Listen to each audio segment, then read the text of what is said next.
Good morning students.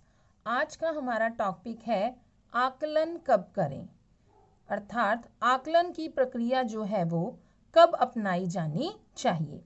तो आकलन शिक्षण अधिगम प्रक्रिया का एक बहुत महत्वपूर्ण हिस्सा है जो कि निरंतर एवं सतत रूप से अध्यापक द्वारा कक्षा में किया जाना चाहिए। लेकिन शिक्षण अधिगम प्रक्रिया की विभिन्न परिस्थितियों में आकलन का जो उद्देश्य है वो भी क्या हो जाता है, अलग अलग हो जाता है। आकलन बच्चे की उपलब्धता पर आधारित होना चाहिए, अर्थात आकलन में क्या होना चाहिए, बच्चे की उपलब्धि कि बच्चे ने अधिगम के उद्देश्यों को कहाँ तक प्राप्त कर लिया है, इस पर आधारित होना चाहिए। अब आकलन की प्रक्रिया शिक्षण अधिगम में अध्यापक द्वारा निम्न प्रकार से अपनाई जा सकती है। तो वेरी फर्स्ट पॉइंट, शिक्षण अधिगम प्रक्रिया से पूर्व आकलन। आपको समझ आ रहा होगा पॉइंट को देखकर ही कि अधिगम प्रक्रिया से पूर्व मतलब पढ़ाने की जो प्रक्रिया अध्यापक ने करनी है उससे पूर्व ही बच्चों को उसका आकलन करना है। अब उसका आकलन बच्चों का अध्यापक को पूर्व में क्यों करना चाहिए? पूर्व में आकलन करने से अध्यापक को यह जानकारी मिल जाती है कि बच्चों को जो विषय वस्तु अध्यापक द्वारा आज पढ़ाई जानी है उस विषय वस्तु से संबंधित बच्चों को कितनी जानकारी है। अब इसको विस्तार से पढ़ते हैं। बच्चे के साथ शिक्षण अधिगम प्रक्रिया आरंभ करने से पूर्व किया जाने वाला आकलन शिक्षण अधिगम प्रक्रिया का पूर्व आकलन है, अर्थात कि अध्यापक जो है वो कक्षा में बच्चे के साथ शिक्षण अधिगम प्रक्रिया को आरंभ करने से पूर्व जब आकलन की प्रक्रिया अपनाता है तो उसे क्या कहा जाता है, अधिगम प्रक्रिया का पूर्व आकलन कहा जाता है। मतलब अध्ययन की किसी भी इकाई को प्रारंभ करने से पूर्व शिक्षक को यह निश्चित कर लेना चाहिए कि आगामी पढ़ाई जाने वाली विषय वस्तु के संबंध में विद्यार्थी क्या जानते हैं। कि अध्यापक ने जब कक्षा में बच्चों को जो भी नई विषय वस्तु प्रारंभ करनी है तो इस प्रकार के आकलन से अध्यापक को क्या पता कर लेना चाहिए कि विद्यार्थी जो है वो संबंधित विषय वस्तु के बारे में क्या जानते हैं, ताकि उन्हें नए ज्ञान की प्राप्ति अध्यापक द्वारा बड़ी आसानी से दी जा सके। अब इस आकलन के द्वारा बच्चों के अनुभवों, उनके आसपास की चीजों एवं वातावरण की जानकारी प्राप्त होती है, अर्थात जब यह आकलन प्रक्रिया अध्यापक द्वारा अधिगम शुरू करने से पूर्व की जाती है तो अध्यापक को बच्चे जो हैं अपने अनुभव या उनके आसपास की चीजें या किस प्रकार के वातावरण से वह बच्चे बिलोंग करते हैं या किस प्रकार के वातावरण से वो बच्चे आए हैं उसकी जानकारी अध्यापक को मिलती है। अब अध्यापक को जो ये सारी चीजें हैं, ये जो जानकारी मिल रही है, इससे अध्यापक को क्या निर्धारित करने में सहायता मिलती है, कुछ चीजों को निर्धारित करने में सहायता मिलती है। नंबर 1 कि बच्चों को क्या आता है और उन्हें क्या सिखाया जाना है। भी अध्यापक को पहले ही पता चल जाता है कि अब बच्चों को क्या आता है और अब कौन सी नई विषय वस्तु जो है वो अध्यापक को बच्चों को सिखानी है। सेकंड पॉइंट, सीखी हुई अवधारणाओं को बच्चों के दैनिक जीवन के साथ कैसे जोड़ा जा सकता है। भी गणित में ऐसी कौन सी अवधारणाएं हैं जो बच्चा पहले से सीख कर आया है, अब उस अवधारणा को बच्चे के दैनिक जीवन से अध्यापक कैसे जोड़ सकता है। और तीसरा पॉइंट, वे शिक्षण अधिगम प्रक्रिया के दौरान कहां कहां मदद कर सकते हैं। कि अध्यापक को जब अधिगम की प्रक्रिया करवानी है उस दौरान ये चीजें अध्यापक की कहां कहां मदद कर सकते हैं। नेक्स्ट, शिक्षण अधिगम प्रक्रिया से पूर्व आकलन को आधारभूत आकलन भी कहा जाता है। मतलब इस प्रकार का जो आकलन है उसे आधारभूत आकलन कहा जाता है। क्यों कहा जाता है आधारभूत आकलन? देखिए नाम से स्पष्ट हो रहा है, आधार ये क्या कर रहा है, जो अध्यापक ने विषय वस्तु पढ़ानी है उसके लिए अध्यापक को एक आधार प्रदान करता है, इसलिए इसे आधारभूत आकलन कहा जा सकता है। जैसे अध्यापक ने बच्चों को भिन्न से संबंधित संक्रियाएं करवानी है, ठीक है, आज की विषय वस्तु है अध्यापक की, अब अध्यापक जो है भिन्न से संबंधित सामान्य प्रश्न बच्चों से पूछ लेगा, तो उसे पता चल जाएगा कि बच्चों को भिन्न के बारे में सामान्य कितनी जानकारी है। अब उस जानकारी के आधार पर आगे अध्यापक जो है उन्हें भिन्न से संबंधित संक्रियाएं करवाएगा। तो अध्यापक को मिल गया ना एक आधार कि भिन्न की संक्रियाएं करवाने से पूर्व अध्यापक को यह पता चल गया कि बच्चों को भिन्न के बारे में सामान्यतः कितनी जानकारी है। क्लियर? अब एक एग्जाम्पल से समझते हैं। देखो, शिक्षक ने क्या किया, कक्षा 6 के बच्चों को भिन्नों की संख्याएं सिखाने से पूर्व भिन्नों की तुलना से संबंधित प्रश्न दे दिए। ठीक है, अब बताइए, बच्चों से पूछा कि आप बताओ, ये कक्षा 6 के बच्चों को सिखाना था, तो अध्यापक ने पूछा कि बताइए कि ये जो आपके सामने एग्जाम्पल रखे हैं इनमें से कौन सी भिन्न बड़ी है। जैसे पहला एग्जाम्पल था 5/7 व 6/7 और दूसरा एग्जाम्पल था 5/16 व 2/3। अब अध्यापक को यह देख के बताना था कि इन दोनों में कौन कौन सी भिन्न जो है वो बड़ी है। पहले इस एग्जाम्पल को लेते हैं, फर्स्ट एग्जाम्पल को। इसमें 2 पॉइंट है, 5/7 और 6/7। तो ज्यादातर बच्चों ने इसका जो आंसर दिया वो बताया कि 5/7 और 6/7 में से 6/7 भिन्न जो है वो बड़ी है। अब ये 6/7 भिन्न बच्चों ने क्यों बड़ी बताई? जब इसका उत्तर का विश्लेषण किया तो यह पता चला कि बच्चों ने 6/7 भिन्न को इसलिए बड़ा बताया क्योंकि दोनों ही भिन्नों में जो हर है, ये हर है ना हमारे पास, जो हर है वो बिल्कुल समान है। जब हर समान है तो उसके बाद उन्होंने अंश को देखा। अंश पहले वाले में 5 और दूसरे में 6, यानी 6 जो है वो 5 से एक बड़ी संख्या है। तो इस आधार पर बच्चों ने क्या बता दिया कि 5/7 और 6/7 में से 6/7 जो है वो एक बड़ी संख्या है। यानी यहां से अब अध्यापक को क्या जानकारी मिली कि जो बच्चे हैं समान हर वाली भिन्नों की तुलना करने के बारे में जानते हैं। क्लियर? अब आते हैं दूसरे एग्जाम्पल पर। अब जब दूसरे एग्जाम्पल में बच्चों से पूछा गया 5/16 व 2/3 में से कौन सी संख्या बड़ी है, तो बच्चों ने क्या कहा कि उन्होंने अपनी प्रतिक्रिया में दे दिया कि 5/16 जो है वो बड़ी संख्या है। इसका भी जब अध्यापक ने विश्लेषण किया तो उसे पता चला कि बच्चों ने 5/16 को क्यों बड़ा बताया। उन्होंने ये देखा कि 5/16 में और 2/3 में अंश में दोनों में ही 5 जो है यहाँ बड़ी संख्या है और 16 और 3 दोनों में हर भी जो है यहाँ पर बड़ी संख्या है। अर्थात 5/16 में 2/3 से अंश व हर दोनों में ही बड़ी संख्या है, इसलिए उन्होंने 5/16 को बड़ा बता दिया।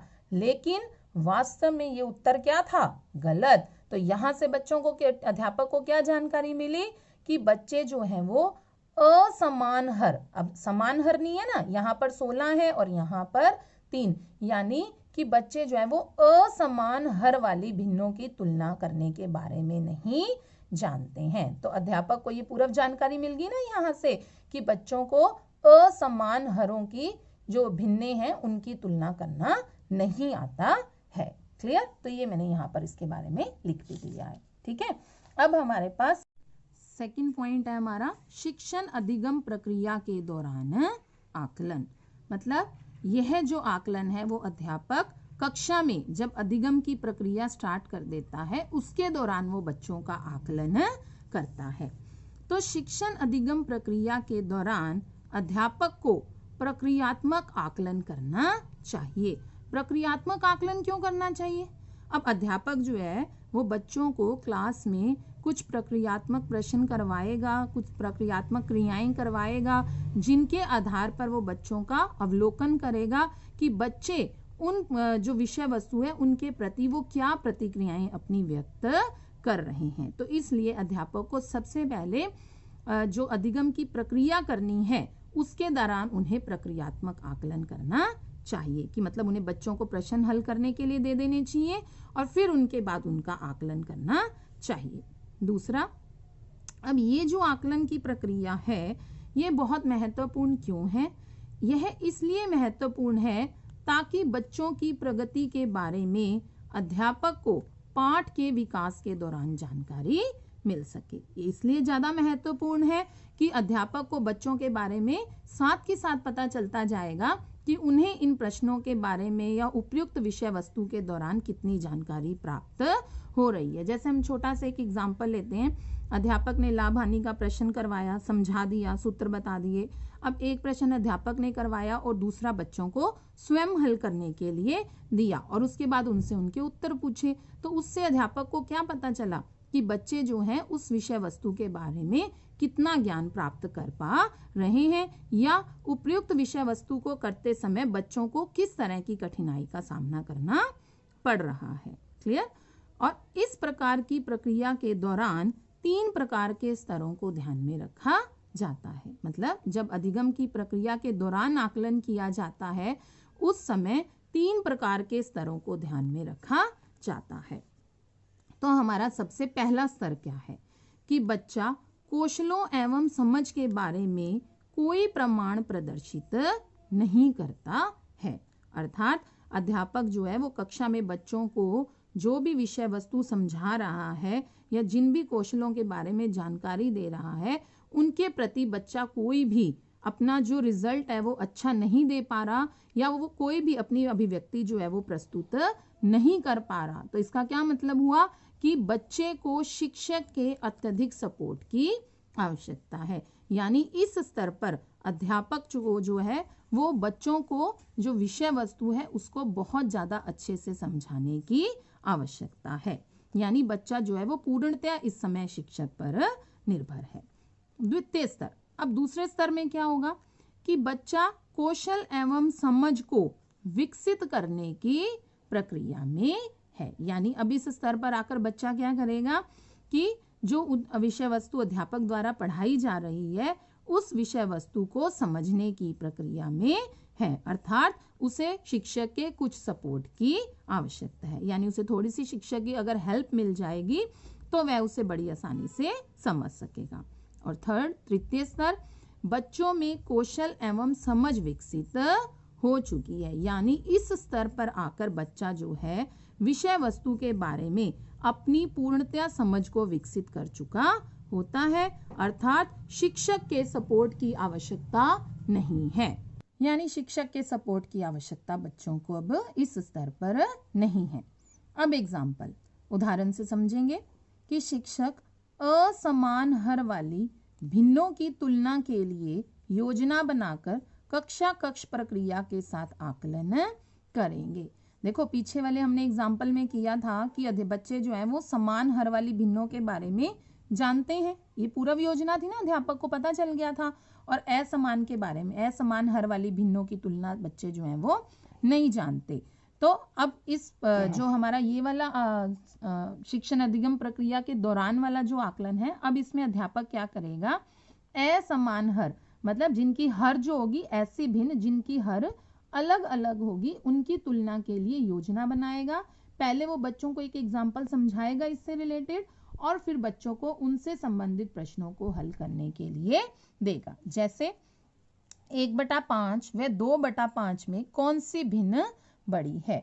अब ये जो कॉन्सेप्ट है, ये जो विषय वस्तु है, इसको अध्यापक जो है वो बच्चे को चित्र के माध्यम से भी समझा सकता है। चित्र कैसे, जैसे 1/2 हम इसे कैसे समझेंगे कि हमारे पास कोई आकृति है जिसके कुल हिस्से कितने हैं 2 और उसमें से रंगा हुआ कितना है 1। ठीक इसी प्रकार दूसरे में कुल हिस्से कितने हैं 5 और रंगे हुए हिस्सों की संख्या कितनी है 2। तो चित्र के माध्यम से हम इसको समझेंगे 1/2 कुल हिस्से बना दिए हमने आकृति के 2 और रंगा हुआ हिस्सा कितना है 1, तो 1/2। दूसरी भिन्न क्या थी 2/5 यानी कुल हिस्से कितने होंगे 5, 1 2 3 4 5 और उसमें से रंगे हुए हिस्से कितने हो गए 2, तो 2/5। तो इन चित्रों को देखकर क्या पता चल रहा है बच्चों को कि कौन सी भिन्न बड़ी है 1/2 जो है वो भिन्न बड़ी है। अब एक तो ये तरीका है कि हम बच्चों को चित्र के माध्यम से समझाएं। अब दूसरा एक तरीका इसका और भी होता है, इसको लिख करने का, इनको करवाने का एक और तरीका है हमारे पास। अगर हम बच्चों को रोटी के माध्यम से समझाएं, व्यक्ति बंटवारे की स्थिति आपने नाम सुना है, हमने बीएसटीसी फर्स्ट ईयर में ये पूरा चैप्टर किया था कि बंटवारे की स्थिति में कि रोटियां जो हैं रोटियों की संख्या है वो व्यक्तियों में बराबर बराबर बांटनी है, तो प्रत्येक व्यक्ति को मिलने वाला हिस्सा बताइए। तो जैसे हमारे पास 1/2 और 2/5, तो हमने यहाँ मान लिया कि हमारे पास रोटी कितनी है 1 और व्यक्तियों की संख्या कितनी है 2, यानी एक रोटी को 2 व्यक्तियों में बांटा जाए। जब एक रोटी 2 व्यक्तियों को बराबर बराबर बांटी जाएगी तो उसको मिलने वाला हिस्सा क्या होगा। ठीक इसी प्रकार 2/5 में कि 2 रोटियां और व्यक्ति कितने हो गए 5, तो मिलने वाला हिस्सा क्या होगा, कम होगा ना।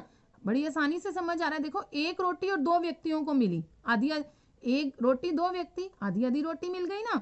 अब पर 2 रोटी और 5 व्यक्ति, यानी आधे से कम जाएगी ना, तो इसलिए 1/2 हिस्सा जो है वो हमारे पास क्या हो जाएगा, बड़ा हो जाएगा। तो अब शिक्षक जो है बच्चों को अन्य उदाहरण देकर उन्हें चित्र की सहायता से तुलना करने के लिए देगा और फिर बच्चों के सवालों को हल करने का जो तरीका है उनकी और जो उनकी प्रतिक्रियाएं हैं उन प्रश्नों से संबंधित को अवलोकित करेगा। और अगर अध्यापक को आवश्यकता पड़ेगी तो आवश्यकता पड़ने पर वह उनकी सहायता भी करेगा। जैसे अध्यापक ने ये क्वेश्चन लिख दिया ना, ये एग्जाम्पल दे दिए।